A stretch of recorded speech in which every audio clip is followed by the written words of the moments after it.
Are initiating measures to tackle what they described as the reemergence of the deadly Boko Haram attacks in the area.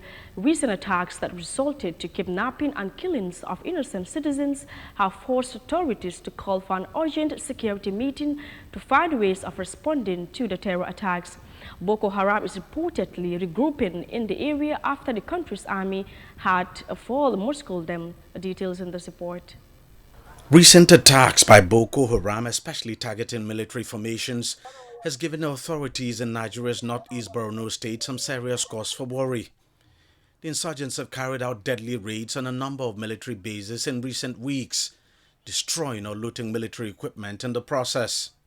Concerned by the resurgence, the state governor called an emergency security meeting to review the situation, and he didn't hold back. It seems we are losing ground. There's urgent need for aggressive military action and actionable intelligence to counter the insurgency. The recent attacks on Savangari, Dambwa, Wulgo, Baga, and Momono point to the need to up our ante in confronting the Boko Haram insurgency decisively and swiftly.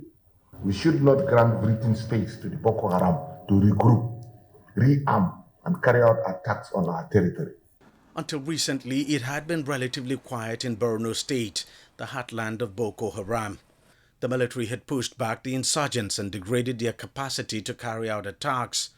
But security experts say recent attacks on military targets indicate the group may have successfully regrouped. They've already taken 3 local governments right now. So what do? I think the best thing we have to do is to listen to the governor, and at least the Nigerian military have to move in and help him. If we have to use PMCs, that is fine, as long as the job is done.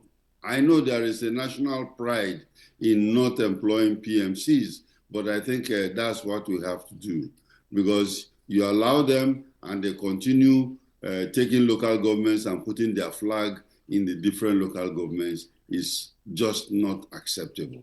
However, despite the recent setback, the military says it's on top of the situation and that the counter-terrorism operations against the insurgents are yielding results. On 27th and 29th March 2025, scores of terrorists comprising adult males, adult females, and some children surrendered to troops within the theaters of operation following the ongoing onslaught on them by our gallant troops. Equally, between 27th March to 1st April, troops in conjunction with hybrid forces conducted offensive operations, including fighting patrols, raids, and clearance operations in Bama, Goza, Kaga, and Konduga local government areas of Borno State. During the operations, some terrorists were neutralized and others apprehended. The governor of Borno State, while commending the efforts of the military, says more still needs to be done in the face of the recent escalation. Right now, we don't have single attack helicopter in Borno State. These attack helicopters were taken away from Borno State to the southwestern, northwestern states. We are not saying no. While trying to maintain law and order in northwestern state, they should also not be unmindful of the northeastern state. The Borno State government has been carrying out a massive resettlement program of displaced persons.